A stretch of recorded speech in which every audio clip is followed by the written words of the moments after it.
सभी बच्चों का हमारी इस ई लर्निंग क्लास में स्वागत है। बच्चों, ये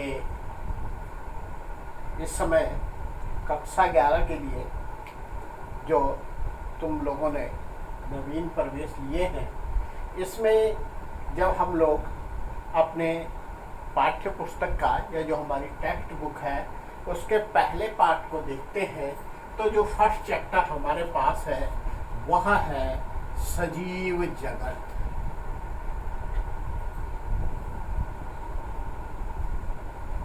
सजीव जगत या हम जीव जगत भी इसे कह सकते हैं। इंग्लिश में कहेंगे हम इसको लिविंग वर्ल्ड।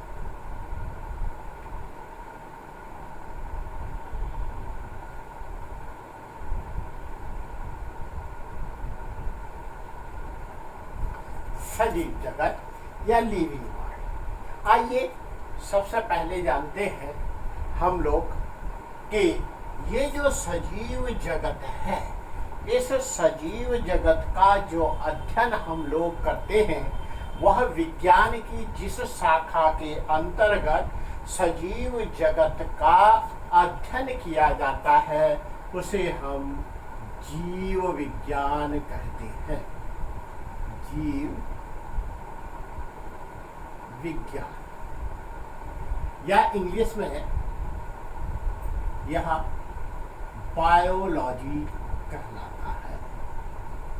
और यह बायोलॉजी जो है ये दो शब्दों से मिलकर के बना हुआ है, बायो प्लस लोगस, जिसका अर्थ होता है बायो का मतलब जीव और लोगस का मतलब है अध्ययन, यानी जीवों का अध्ययन।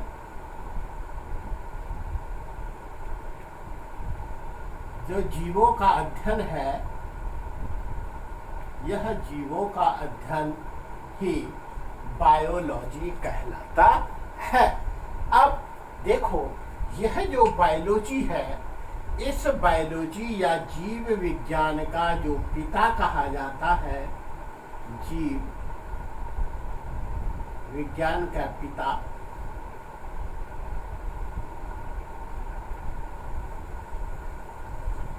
वह अरस्तु को कहा जाता है। अरस्तु या एरिस्टोटल जो है, हम लोग इंग्लिश में कहते हैं जीव विज्ञान का पिता। अब यहाँ पर एक बात तुम लोगों को, जब तुम लोगों ने यहाँ पर ये बायोलोगस शब्द पढ़ा, यो तो बायोलॉजी का जो फादर ऑफ बायोलॉजी है वो कौन है? एरिस्टोटल। लेकिन जब हम इस शब्द बायोलॉजी की बात करते हैं तो इस बायोलॉजी शब्द का सर्वप्रथम जो प्रयोग करने वाले थे वो दो वैज्ञानिक थे। ये थे लैमार्क एंड ट्रेविलियस।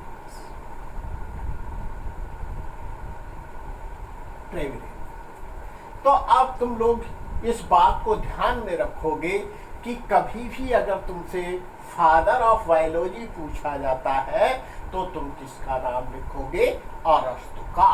और अगर ये पूछा जाता है कि बायोलॉजी शब्द का प्रयोग या बायोलॉजी नाम जो है किसने दिया, तो वहां पर तुम लोगों को यह जवाब लिखना होगा, लैमार्क एंड ट्रेविलियस। अब देखो कि तुम लोग जानते हो कि ये जो जीव विज्ञान है, जैसा कि मैंने तुमको बताया, इसमें हम किसका अध्ययन करेंगे? जो सजीव है, लिविंग बीइंग्स। तुमने अपनी लोअर क्लासेस में पढ़ा है कि जो ये लिविंग बीइंग्स होते हैं या ये जो सजीव होते हैं, ये सजीव अपने लक्षणों के आधार पर सजीव कहलाते हैं। अब कौन कौन से लक्षण हैं, ऐसे कौन कौन से कैरेक्टरिस्टिक्स हैं जिसके कारण हम किसी वस्तु को सजीव वस्तु कहते हैं?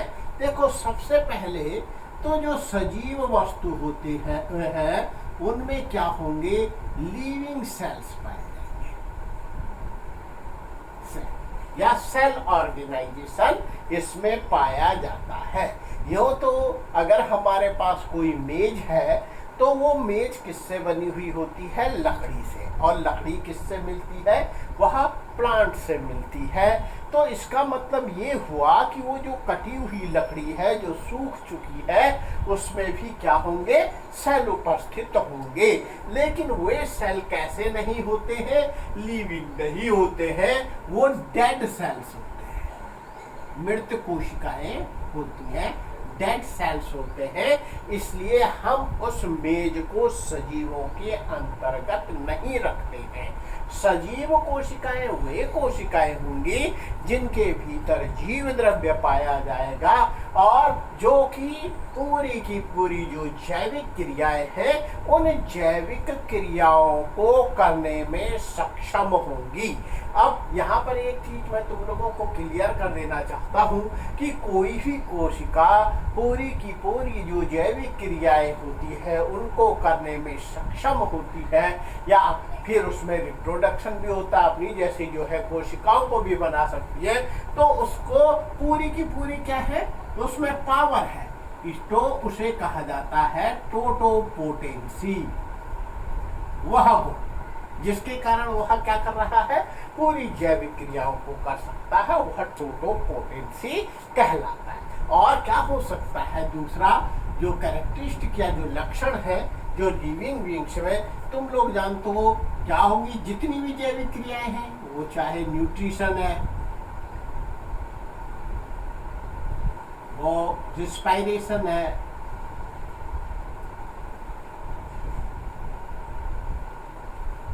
जो मेटाबॉलिज्म है,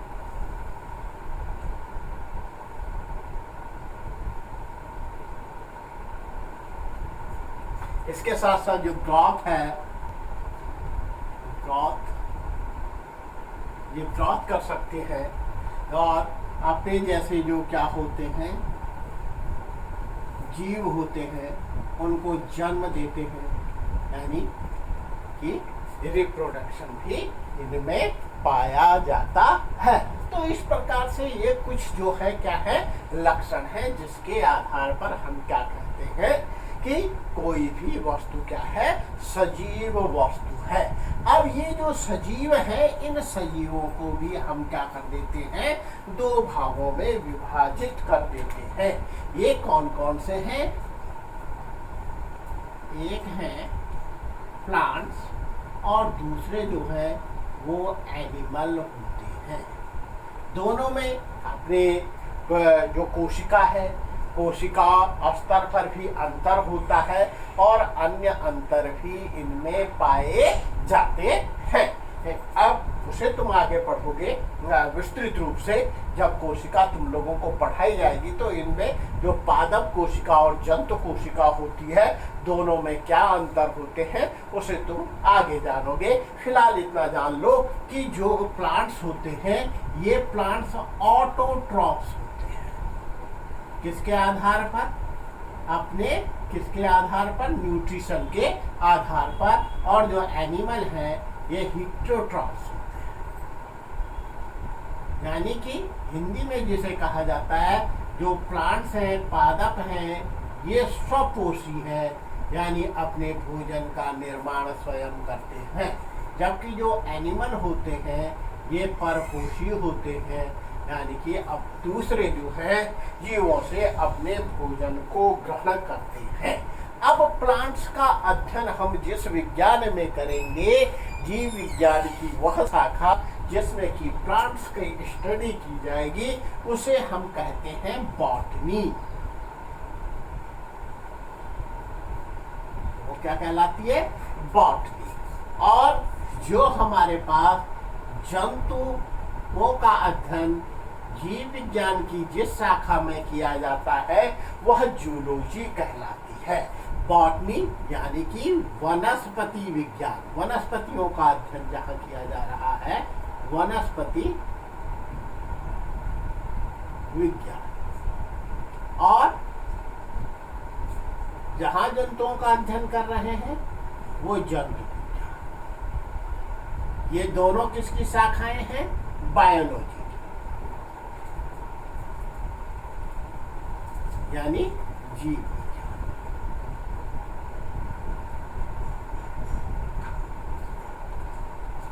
तो अब तुम्हें स्पष्ट हो गया होगा कि जो जंतु हैं और जो पादप है दोनों ही सजीव है, और सजीवों का अध्ययन जीव विज्ञान है।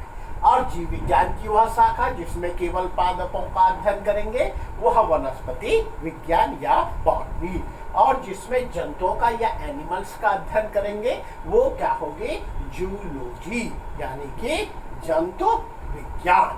अब आइए आगे हम देखते हैं कि जो जीव विज्ञान है इसका जो पिता है या जो फादर ऑफ बायोलॉजी है वह कौन है, अरस्तु।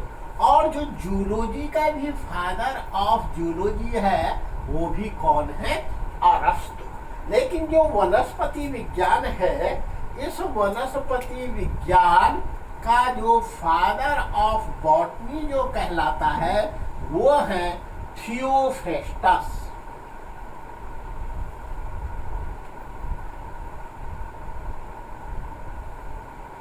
जो थियोफ्रेस्टस है वह वनस्पति विज्ञान के जनक कहलाते हैं या फादर ऑफ बॉटनी कहलाते हैं।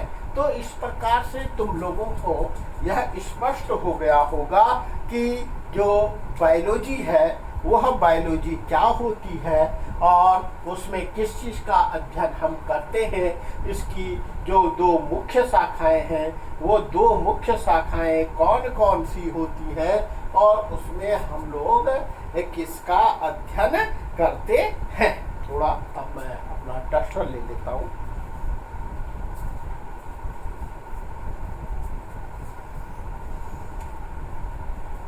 अब हम बात करेंगे जो जीवों में विविधता होती है, डाइवर्सिटी इन लिविंग बीइंग्स। जो डाइवर्सिटी है, तुम लोग जानते हो कि संसार में लगभग अगर हम बात करें तो 1.8 मिलियन 1.8 जो क्या है मिलियन जो है वो क्या है, लिविंग बीइंग्स है। इसमें जो क्या है, जो प्लांट्स हैं वो भी सम्मिलित हैं और जो एनिमल्स हैं वो एनिमल्स भी सम्मिलित होते हैं।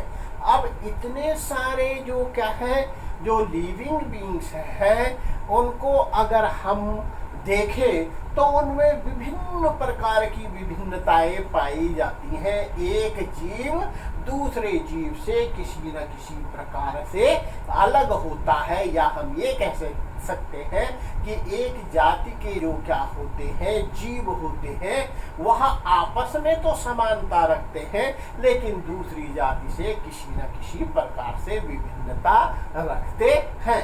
तो इस प्रकार से इनमें जो विभिन्नताएं पाई जाती है उसी को हम लोग क्या कहते हैं, वह डाइवर्सिटी या जो जीवों में विविधता कहलाते हैं।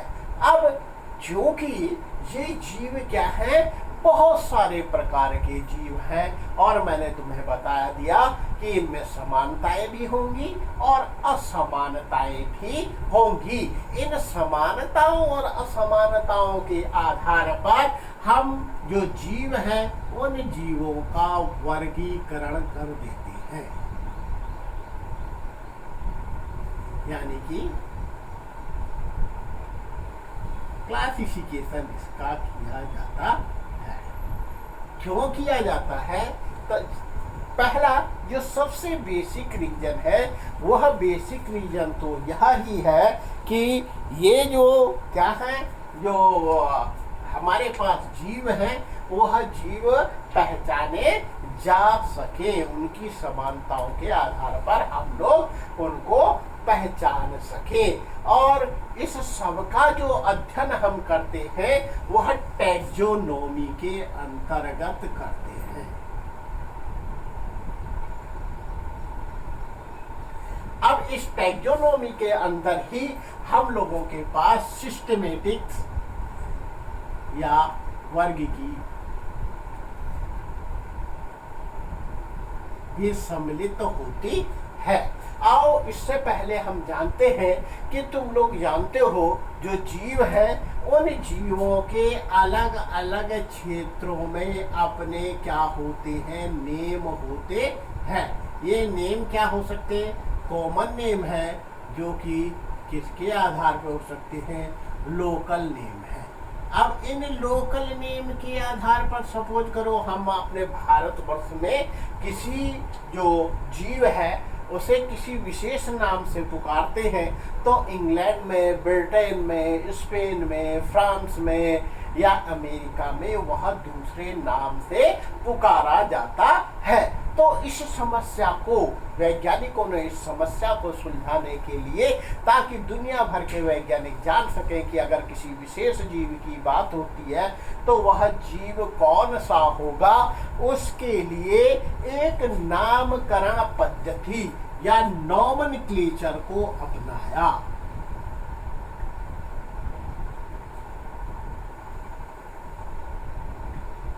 नॉमेनक्लेचर या नामकरण। अब ये जो नॉमेनक्लेचर है, ये नॉमेनक्लेचर भी क्या हो सकता है, इसके भी दो सिस्टम हो सकते हैं। या तो क्या हो, यह द्विनाम पद्धति हो, बायोनॉमिनल सिस्टम हो,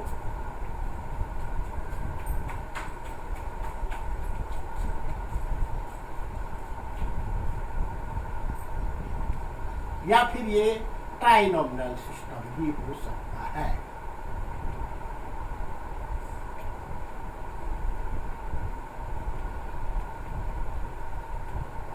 बाइनोमिनल सिस्टम, जैसे तुम लोग जानते हो, हम जो कोई विशेष जीव होता है, इस विशेष जीव का जो नाम होता है वह उसकी जीनस और उसकी स्पीशीज से मिल करके बना होता है। जैसे जो मनुष्य है, तुम लोग जानते हो कि मनुष्य का जो वैज्ञानिक नाम होता है वह है होमो सेपियंस। तो यहाँ पर ये जो होमो है यह इसका जीनस और जो सेपियंस है यह इसकी स्पीशीज है। इस प्रकार से ये दो नाम हो गए, तो द्विनाम पद्धति। लेकिन यदि हम लोग इसको होमो सेपियंस सेपियंस लिखेंगे, यानी उपजाति भी इसमें हम लोग क्या कर देते हैं, सम्मिलित कर देते हैं, तो यह ट्राइनोमिनल सिस्टम या त्रिनाम पद्धति के अंतर्गत आता है। आप देखो कि ये जो नॉमेनक्लेचर है, इस नॉमेनक्लेचर में भी ऐसा नहीं है कि जो भी किसी का समझ में आए वह उसी प्रकार से नाम इसका रख दे। इसके लिए जो है इंटरनेशनल लेवल पर एक जो कोड होता है नॉमेनक्लेचर का, उसको फॉलो किया जाता है। वह जो है ICBN और ICZN कहलाता है, international code for botanical nomenclature और international code for zoological nomenclature. मैं लिख देता हूं यहाँ पर।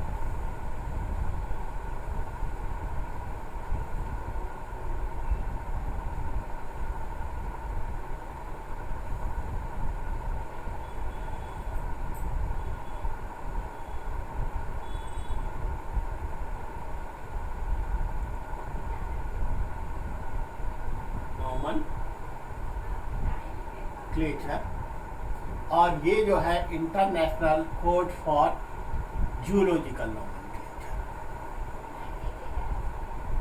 यानी जंतुओं का नाम रखना हो तो इसके आधार पे इस कोड के, और वनस्पतियों का ICBN के जो कोड है उसको फॉलो करते हुए हम नाम रखते हैं। अब ये नाम जब रखे जाते हैं, मैंने तुमको बता दिया कि हम बाइनोमिनल सिस्टम का क्या करते हैं, फॉलो करते हैं, और जीनस छूट गया था, जीनस और स्पीशीज के नाम पर वे नाम रखे जाते हैं। अब क्या है कि इन नामों को जब रखा जाता है तो एक तो जीनस स्पीशीज के नाम पे हो गए, दूसरे, इनको लिखते हुए कुछ रूल हम लोगों को फॉलो करने होते हैं। जैसे जो जीनस का नाम लिखा जाता है, तो जीनस का जब नाम लिखते हैं तो उसका जो प्रथम अक्षर है, जैसे ये होमो एच यहाँ पर लिखा है, तो यह कैपिटल लेटर में लिखा जाता है। सदैव इसे हम किस में लिखेंगे? कैपिटल लेटर में लिखेंगे। और जो नेम ऑफ स्पीशीज होता है, उसको जब हम बिगिन करते हैं, शुरू करते हैं, पहला अक्षर जो लिखा जाता है तो वह स्मॉल लेटर में लिखा जाता है। ये स्मॉल लेटर में लिखा है, यहाँ देखोगे तो ये किस में लिखा है? कैपिटल लेटर में लिखा जाता है। और जब भी किसी बुक में, जो प्रिंटेड बुक होती है, प्रिंटेड बुक में ये जब नाम लिखे जाते हैं तो ये इटैलिसाइज्ड होते हैं। इटैलिसाइज्ड यानी कि तिरछे अक्षरों में इस प्रकार से लिखे जाएंगे, तिरछे अक्षरों, होमो सैपियंस, ऐसे तिरछे अक्षरों में इनको लिखना होता है। भले ही वह स्क्रिप्ट कोई भी हो, रोमन स्क्रिप्ट हो या देवनागरी स्क्रिप्ट हो, किसी भी लिपि में लिखा जाएगा, लेकिन तिरछे अक्षरों में लिखा जाएगा। और जब हम लोग, क्योंकि हम लोग जो हैंड राइटिंग करते हैं, इस हैंड राइटिंग में हम लोगों कोई सीधा लिखता है, कोई तिरछा लिखता है, किसी के अक्षरों की कटिंग बाईं ओर को होती है, किसी के अक्षरों की कटिंग दाईं ओर को होती है। तो इस सब को के निदान के लिए, क्योंकि इटैलिसाइज्ड वहां पर नहीं हो पा रहा है, इसके निदान के लिए क्या किया गया कि इन नामों को अंडरलाइन कर दिया जाता है। जैसे मैंने यहाँ पे अंडरलाइन किया है होमो और सैपियंस को, और ये जो अंडरलाइन किया जाएगा, ये जीनस के नाम को अलग अंडरलाइन किया जाएगा, और जो स्पीशीज का नाम है उस स्पीशीज के नाम को अलग अंडरलाइन किया जाएगा। तो इस प्रकार से इन्हें अलग अलग अंडरलाइन करना पड़ता है। अब देखो, जो टैक्सोनॉमी है, जो वर्ग हम लोग जो वर्गीकरण करते हैं, इस वर्गीकरण को करने के लिए भी हमारे पास अलग अलग लेवल पर जो है वर्गीकरण किया जाता है। वह कैटेगरीज ऑफ जो है टैक्सोनॉमी कहलाती है। वह क्या होता है, इसे हम नेक्स्ट वीडियो में तुम लोगों को बताएंगे।